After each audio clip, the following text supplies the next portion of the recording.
Hi, Happy New Year, and welcome to the NVR podcast, Season 2, Number 1. Today we're going to be talking about normalising and de-normalising behaviour. I'm Rachael Aylmer. And I'm Peter Jakob. Welcome. Peter, how did we get here again? We've just been talking about our topic to talk about normalising and de-normalising behaviour. Can I insert a word? Yeah. Controlling behavior. Normalizing and de-normalizing controlling behavior. Of course.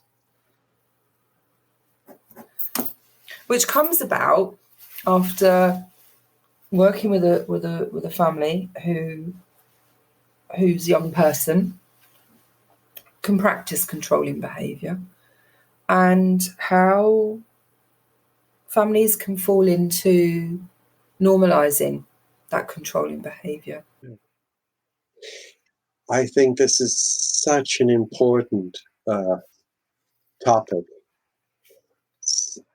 because it's something that we come across a lot. And as we were talking about it before this podcast, I was thinking about something that you said, and it stuck in my mind. You said, do you know, Peter, when you feel something, you know? And so it struck me that there's a process there. A parent reports something, and they talk about it in a certain way.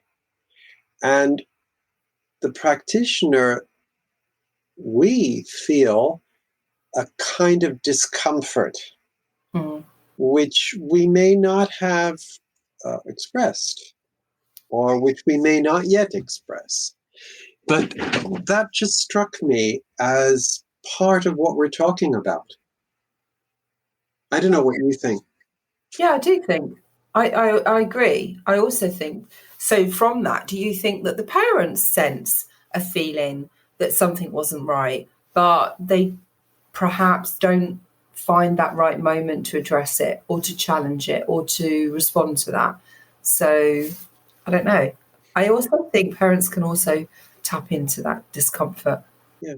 Well, maybe we're beginning to sort of explore what normalization is and how it manifests itself and what happens inside of the parent. So maybe they feel it and maybe they don't. That sounds pretty odd and vague, doesn't it?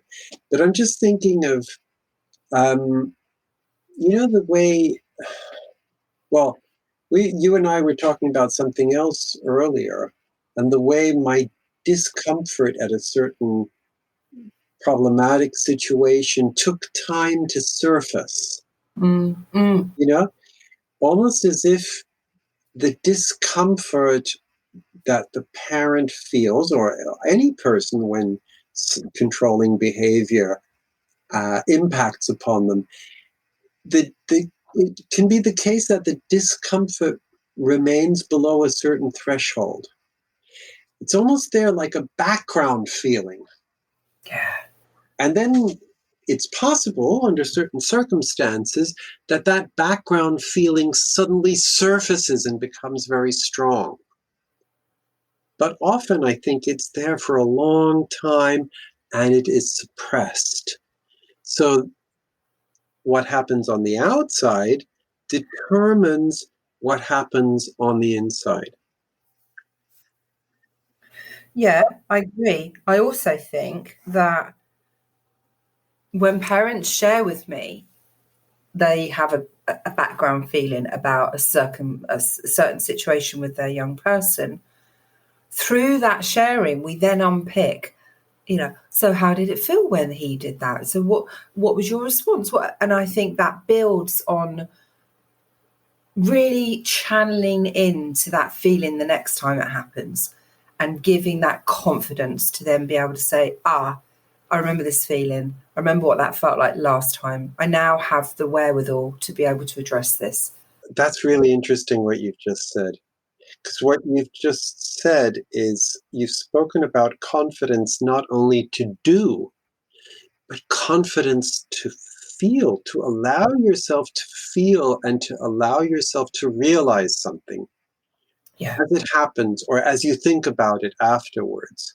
Yeah. So it's a kind of confidence that happens inside as well as the confidence to do and take action. Is that right? Yeah, totally spot on. And it's through the sharing in sessions when parents give examples which might seem insignificant to them at the time, but then you, as a practitioner, you prod a little. Oh, tell me what happened. Go back to that bit, and they describe a situation or a scenario where a young person's controlled a certain situation, and then that questioning the parents, so how did that feel when he did that or she did that, and so on and so forth. But then in future sessions, when you've struck a chord with a parent because they refer back to that a lot. That time when she did that, yeah, well, that doesn't happen anymore. That no longer takes place. I am much more tuned in to planning my response, to being, to not only being non-violent, but also to resist that harm to me. So I am tuned in. And I sort of, as you said that, I just completed that sentence in my head with the words "to myself." Yeah. I am tuned in to myself. And that's really interesting because attachment theory, for example, looks a lot at being attuned to the child, but it doesn't actually look at being attuned to oneself and what that looks like. But I'm wondering whether we're getting a little bit ahead of ourselves because of our sort of solution-focused and solution-oriented tendencies, that we're already talking about overcoming normalization when we haven't actually explored the normalization very much yet. And I wonder, what do you think if we went back to the normalization a little bit and just looked at, well, what's it like? What happens there? What goes on? What do parents feel? What do the young people do? Just that sort of thing.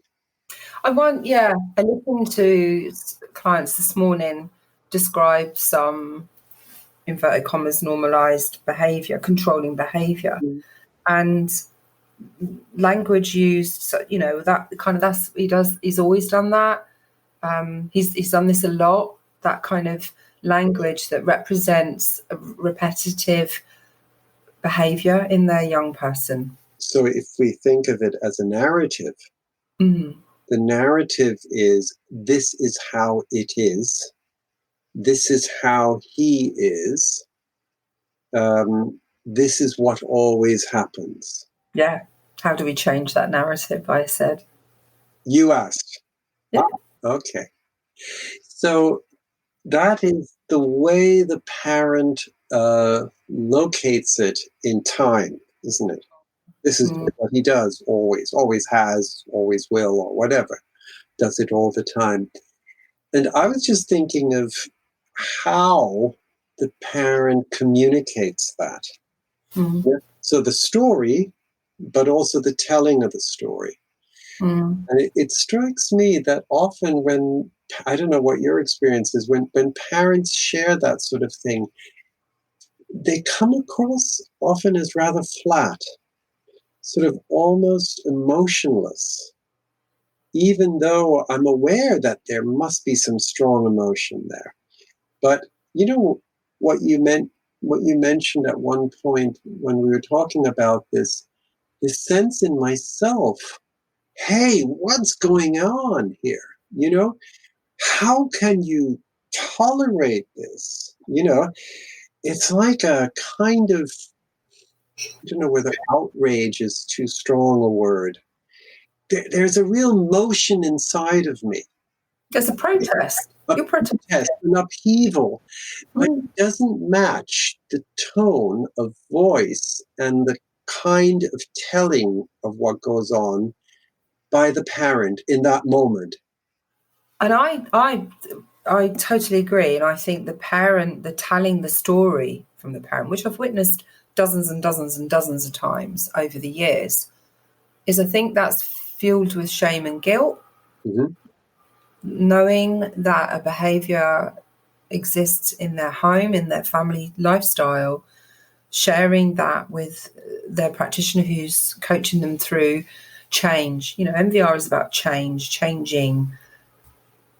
And parents have taken the position where they can share that information from an emotionless position. I think because there's usually that's attributed to some guilt and shame that they've allowed it to happen, but it's taken place a number of times, and they feel parents take such a huge responsibility for everything, don't they? Their own suffering, and they've allowed this controlling behaviour to present, and it happens again and again and again, and now they feel they're in a place where they recognise, they normalise it. So I'm thinking, sadness. I'm thinking, gosh, you've said so much just now. Wonder whether we can unpick that a little, because there's so much in that. Shame and guilt can sit close together, but they are two very distinct emotions. Guilt is much more a private emotion. Guilt is something I feel inside of myself. I don't need anyone around me to feel guilt. Whereas shame is much more associated with either people being around me or imagining that people would be around me and that they would know. So in shame, I see myself through the eyes of the other, or what I believe is what the other sees. So I'm just wondering, what do you feel in these instances when you believe that the flatness of tone or the way the parents tell you about these rather outrageous behaviors, what do you feel is the shame and what do you feel is the guilt or the sense of guilt? Because of course it's probably often a false sense of guilt, but what do you think those are? If we look at the shame and the guilt separately, I think the shame could potentially come from listening to their voice, hearing them say the words to share that story, and with another person outside of their family. I'm not part of the family. There's something about containing what has gone on in the family, that sort of the secrecy. So is it okay? The secrecy comes from shame often, doesn't it? So because you're feeling ashamed or you're feeling afraid that you'd experience even more shame, you don't tell. So it's a way of it's an attempt at shame avoidance, right? But I was just thinking of the example of the teenage boy that you gave elbowing his mother and elbowing her hard, and her telling you. And I was just thinking, is there not victim shame in that? The way we are ashamed for other people to know that we are treated badly. And then I was thinking, is there not also shame that comes from wider discourses around the family or in society where there's parent blaming, sort of shame that, you might think I have let it come to this point, or you might think that there is inadequacy. So those are sort of like two kinds of shame that occur to me that may feed into that. Yeah, I think they both contribute, really, at different stages, at different times, with different outcomes with whatever the young person may be doing or not doing, to the parent. So what's the guilt? You said earlier parents tend to take on responsibility. Is that what you meant? That the yeah. What does that look like? Yeah, I think parents take on the whole responsibility to getting their children to adulthood, and and when there are setbacks of that sort of journey, parents feel so guilty. They feel guilty to their child. They feel guilty that they may have let their child down or not met their needs, or that things have happened that has prevented them from having this harmonious relationship. I think parents come to sessions with a tremendous sense of guilt and shame and other emotions. So he's elbowed me again and again and again, and he's done other things. So I must have failed him somewhere. Yeah, I'm not thinking that's, I'm not thinking that of the parent, and I'm not saying that she explicitly said that. What I am saying is I think parents who experience controlling behaviours could potentially have that position. Yeah. So, of course, that would get in the way of feeling, I guess, what we feel as the practitioner. How is this possible? Hey, wait a minute. This isn't right. That what I called outrage. Yeah. I guess at some point you need to feel that in order to feel entitled to resist. Doesn't mean you should escalate with your child. Doesn't mean you should shout. It doesn't mean you should fly into all-out aggression. But some feeling inside that, like that voice inside, this is really not okay. I don't want this. Yeah. When's this not okay? Yeah. When is this not okay? Not okay? Yeah. Yeah. So I can see how perhaps the shame and the guilt can contribute to the way that the parents narrate this child behavior and their response to it. Flatness of the voice, or and what you said, just describing it as normal. This is what happens all the time. This is how he is, and so forth and so on. And the assumption is that they sort of feel a discomfort at that point, but somehow it stays below a threshold. So somehow that shame and that feeling of guilt maybe pushes them to a point where they don't actually feel so in tune with themselves. They don't feel so in tune with this inner protest. I think that's the nail on the head, where parents feel so disconnected with themselves. That normalised behaviour has become part of, as you described, this is what she does. Yeah. And then they feel so disconnected with themselves. And in the session, when you can begin to explore new solutions to those problems and ways of increasing concern and resistance, that those new solutions come to the forefront. You can almost see the parents become, their whole body language changes, their eyes widen, they become excited almost. So this is really key, isn't it? Yeah.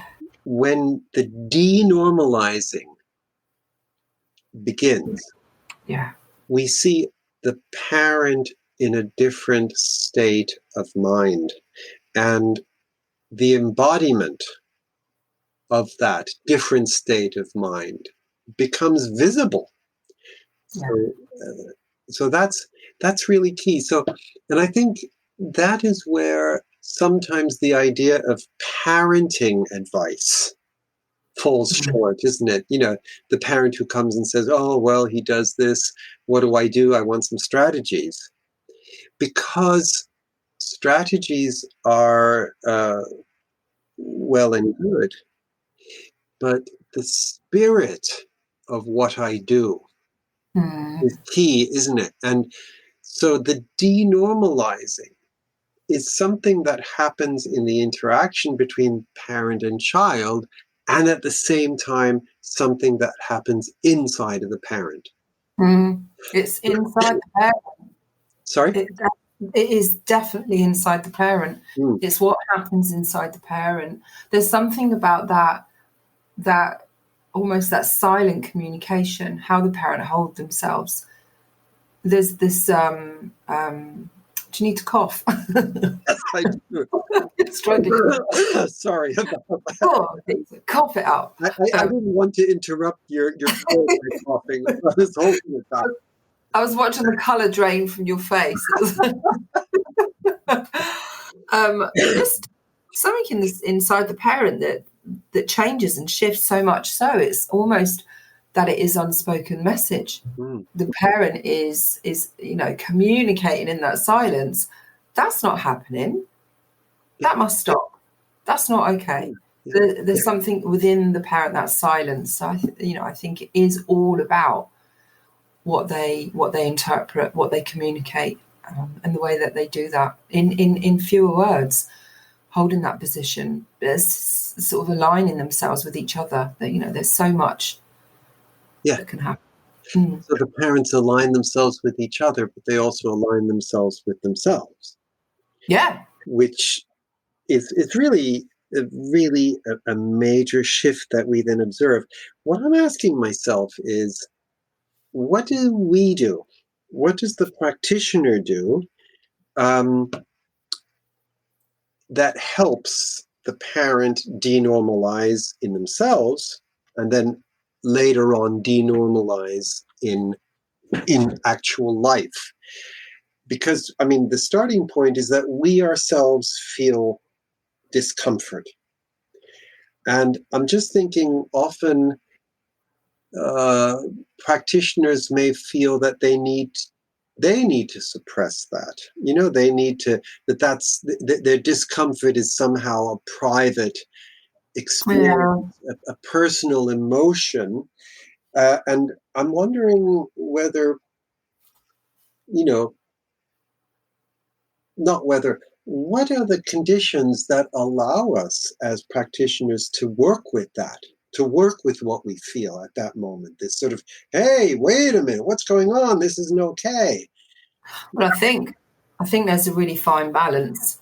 I think I know what I can't do, and what I can't do is to evoke more shame or guilt in my response. And so absolute no parent blaming.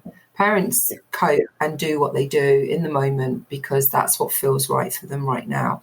And so my role as their practitioner would be to enable them to seek alternative solutions peacefully, but that helps them resist and gain presence and authority. But I think, I'm not too sure what I do, if even that's English, do. Do you say do? Yeah, that's English. Yeah, I'm not sure what I do, but I know what I don't do. And so I think there's something really important about giving a space, a safe place for parents to share in that respectful way and encourage them to explore, their own thoughts and ideas about how they might prevent that from happening again, how they might begin to stop those actions without escalation. Okay, so you've just spoken about what you don't do. What you don't do is respond to your own discomfort by doing something that a famous one of the founders of CBT once called shoulding. You don't get into shoulding them. You don't communicate what they should do. You don't become prescriptive. You don't push them, because that would just induce more shame. And it would be unhelpful and it would be unjust. Yet, I'm just thinking of the value of experiencing that discomfort in ourselves and working with it.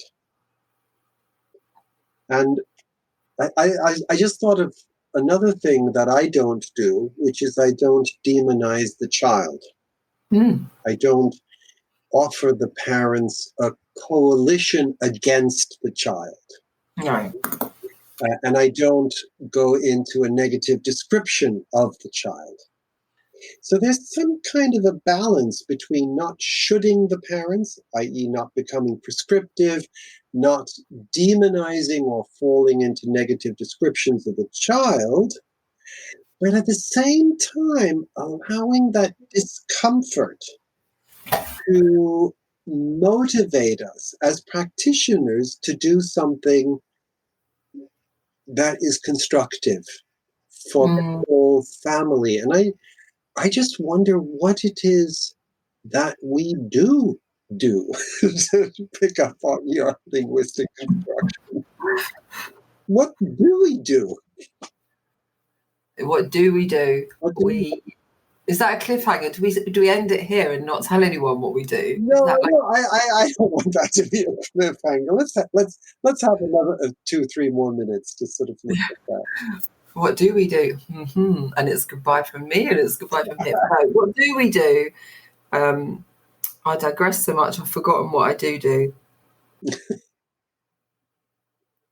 Well, do you know what?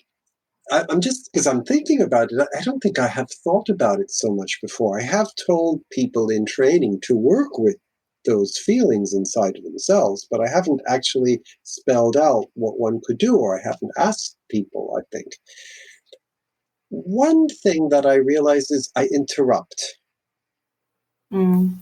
Because what we ordinarily have when we don't listen to that discomfort in ourselves is the parent tells a story in a certain way, in that way that feels rather flat, that perhaps feels disconnected, where I can tell they feel something, but they don't. And I go, mm-hmm. And that's sort of an unhelpful flow.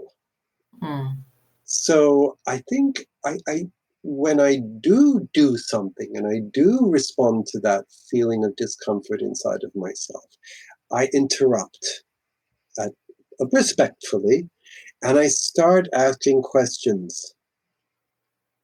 And I start asking questions about, well, whether this is okay, this behavior, why it's not okay, and questions about what has motivated the parent to tell me. So I think the object is to help the parent become attuned to themselves. You know, nobody tells a story without a reason. And you know, often you get this, don't you, in therapeutic conversations, people tell you a story, you pick up on it, and they say, oh, no, it's not important. Well, it probably is, or else you wouldn't have told me. So to look at, I think, the motivation in the parent for the telling of this controlling behavior incident, and by asking about their motivation, creating space for them to get more attuned to themselves. I think that's one thing, at least. And I think that's one of many things. I think the other is to explore, a strength, an act of resistance, and how that can be then communicated with self and aligned with other parent, if there is one, and how that then they may, and interestingly, these parents described the incident on one evening and the planning that they had then discussed so that could be prevented to happen again the next evening. So in a sense, are you saying for us to then highlight an event where the parents in their behavior towards the child de-normalized and to create space in our conversation for that? Yeah. And that's our responsibility, isn't it, to focus on that sort of thing? Yeah. So that's another aspect of what we do. I noticed something in a session that I had last week with two parents where I became very, I'm trying to think of the right word, very straightforward in what I said. Mm. And I think that came out of that feeling inside of myself of really strong discomfort. And I ended up saying something about, my God, he's got so much power. Mm. And I think I said it probably with that tone of voice, because that tone of voice somehow reflected the strength of my own feelings. Mm. And I had a session with these same parents today. And what the mother said to me was that really resonated with her when I spoke about his power. She didn't talk about the way I said it or the strength of expression in my voice, but she did say that really resonated with her. And that triggered a whole course of internal events in her. Yeah. Because it made her think of her anxiety. Yeah. And it made her think of how her anxiety had kept her from doing what she would otherwise do, such as speaking her mind, quite simply, such as saying no to unreasonable requests, such as saying no when her child had demanded rather than asked politely. Yeah. And so she suddenly realized, I can speak my mind. I can say, this is not okay what you did. Yeah. And but even more importantly, not just can say, I acknowledge internally now that action, that harm towards me wasn't okay. And it's something you just said with a parent. I said a parent last year when she was describing picking her young person up from school and the young person would lash out. And when she described this pattern of behaviour that was repeated every day, and the week after I saw her, she said, it was something you said last week. And I thought, oh God, what did I say? And she said, you said, that's not okay. And I guess it was my tone of which I said, that's not okay. Yeah. That's not okay that he does that. And it was through that tone and that voice that person, that parent then in touch with their own internal mechanism of what's okay and what's not. That's not okay. Yeah. So, and then a lot of change came about from that, the strength. Well, and that is so remarkable how much change comes out of that, doesn't it? God, in this family. Yeah. And in the case of the family I worked with, the mother went on to describe a lot of cognitive processes, how her thinking changed, how she sort of suddenly started thinking, well, this is reasonable. And on top of it, she was still able to bear in mind what her child needs in those specific situations. So she was able to be attuned to herself and attuned to him. It's not an either or. As a matter of fact, my sense was by becoming more attuned to herself, she was actually even more able to attune to him. And from that, there's that. And if I can do that, I can do the other stuff. You know, if I recognize that as an act of resistance, my God, what else could I recognize? What else could I resist? What else can I? Yeah, and that strength just. And we don't have to get into the business of building one strategy up after the other. We're actually much more in the business of triggering an avalanche of change. Yeah, totally. The change happens more and more by itself. It takes its own course. And we've just started that process. Gosh, Rachel, this is probably the longest podcast we've ever done. I think we're going to go on forever. 35 minutes, Peter. Yeah. It's like, and. But yeah, it's been an interesting little chat. These podcasts are meant to be fortnightly, but I blame Peter for the irregularity of them. Blame Peter. Apologise for the listeners. We do aim to do them fortnightly, but hey, COVID and all of that. Anyway, it's goodbye from us. Take care. Take care.